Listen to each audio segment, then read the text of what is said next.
Welcome back to Andersen Acres. Today we're taking a closer look at one of the most striking and elegant rabbit breeds out there, the Giant Papillon.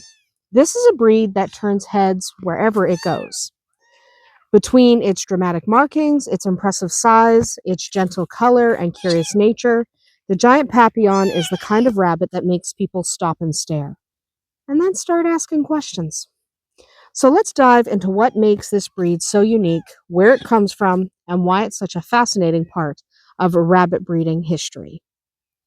The Giant Papillon's story begins in France.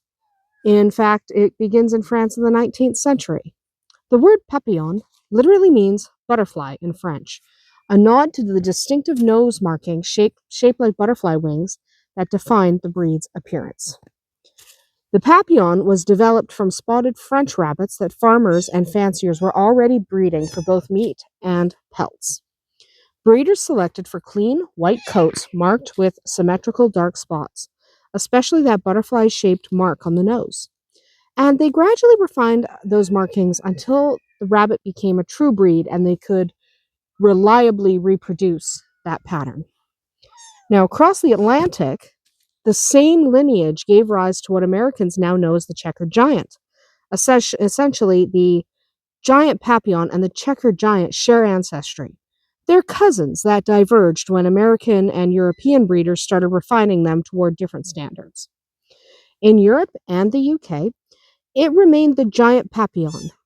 In the US, the Giant Checkered took over. They are not the same breed.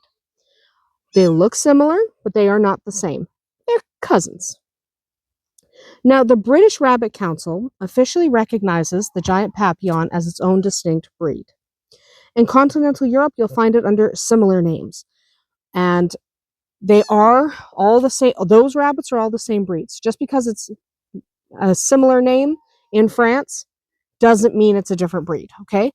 But the Checkered Giants and the Giant Papillons are separate breeds.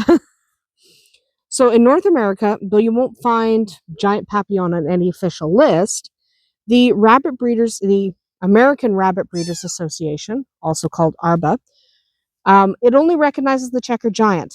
Okay, that's true.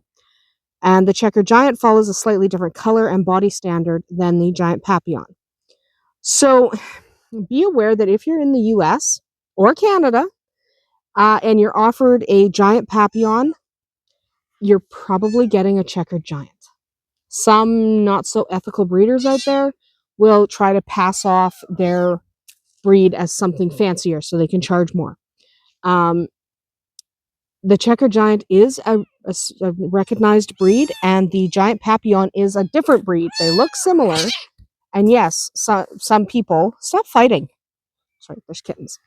But some people will try to sell you one that's the other, and in North America, it's probably going to be you're being sold a Checkered Giant instead of a Giant Papillon. So be aware, ask questions, check the animal.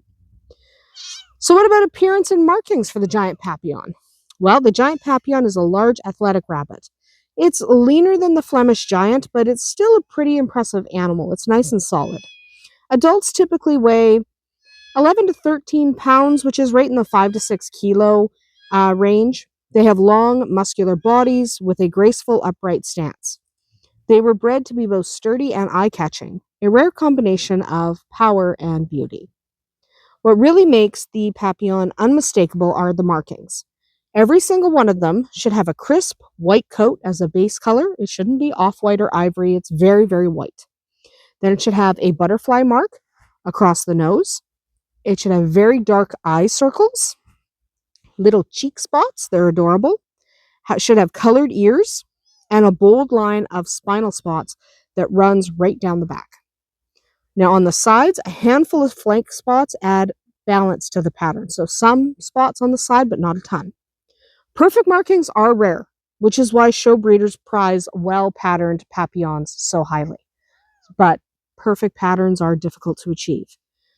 Now, in terms of color, the most common varieties are black, blue, chocolate, or lilac, though tricolors and other shades appear depending on the country. The colors are always really vivid, contrasting sharply with that bright white coat. Now, despite their size, the Giant Papillons are athletic rather than bulky. They have long, powerful hind legs, a level top line, and a distinctly upright pose when alert.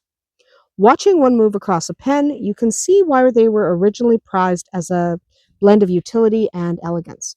Their motion is smooth and springy, more like a small hare than a heavy rabbit. Now, their heads are fairly narrow with upright ears that are usually well colored from the base right up to the tip. Even their posture conveys confidence. They carry themselves like they know they're the showstopper in the barn. They are. Now, one of the reasons people fall in love with this breed beyond the markings is the temperament. The Giant Papillon is known for being curious, gentle, social, but also full of energy. These rabbits like to explore, observe, and interact. They're often described like dogs, or they're kind of dog-like, and they have that kind of personality. They are not timid like the smaller breeds, like a lot of the smaller breeds. They're all out there. They want your attention. They can form strong bonds with their people or other rabbits, and they enjoy routines. Once they trust you, they're calm and even a little bit playful. That said, they're not the kind of rabbit that thrives in a cramped hutch. Their size and energy level means they appreciate room to stretch and investigate. Traits inherited from their wild ancestors, I should add. These guys, they don't do well on wire floors. Their feet are kind of big and they kind of put their weight on them weird. So if you do keep these guys, keep them on solid floors or the ground. Ground works. Some breeders even note that giant papillons like to show off. They'll pose naturally or hop about like they know people are watching. So if you have one that kind of doesn't engage, maybe try giving them a more enriching environment to bring out that vibrant personality. Now, in most parts of Europe, papillons are still bred for both show and companionship, though they're nowhere near as common as the smaller fancy breeds. In North America, true giant papillons are really, really rare. You're more likely to find the Checkered Giants. That's basically the American version, than a rabbit that can be traced to actual papillon stock. Now, because of that, anyone interested in this breed, if you live outside of Europe, should really search for specialized breeders or look into imported bloodlines. It's a boutique heritage style breed, the kind that draws attention at shows but isn't easy to find at your average rabbitry. That rarity, though, makes them particularly appealing to heritage livestock enthusiasts who enjoy preserving genetic diversity. Breeding for correct papillon markings is a real art. It takes time, skill, and a lot of patience. So there are a few things that make the giant papillon stand apart from nearly every other rabbit breed. Okay, first, the markings. No other breed has this exact combination of butterfly nose, eye circles, and spinal line. Then you've got the movement. They're a large rabbit that's built for motion, not mass. You can see the difference instantly beside a Flemish giant or a continental giant. Then there's their personality. They're gentle, alert, and kind of theatrical, a little bit dramatic. They're more expressive than you'd expect from such a big animal. Big rabbit. They're not a large animal, but they are a large rabbit. And they are quite the challenge when it comes to breeding for correct markings. Getting those markings just right is one of the hardest feats in rabbit breeding. Every single litter will include a wide range of patterns, and even the best pairings produce only a handful of show-perfect kits. So breeding these guys is a labor of love. It's going to take you a long time to get it just right. But that difficulty has kept the breed relatively small in number, but also very respected among breeders who love the artistry of producing a truly perfect papillon. Now, the giant papillon is a rabbit full of balance and beauty, large but graceful, calm but spirited, elegant but sturdy. It's a living reminder of the blend between form and function. A breed that was once raised for practical reasons but survives today because of how breathtaking it looks and how enduring its nature is. If you ever have the chance to meet one in person, you'll understand why it captured so many hearts. It's not a breed you just look at, it's one you remember. That's about it for us here today at Andersen Acres. Drop a comment below and let me know. Have you ever heard of the giant papillon before? Or is this your first time seeing one of these beautiful rabbits? Let me know in the comments. We'll see you tomorrow.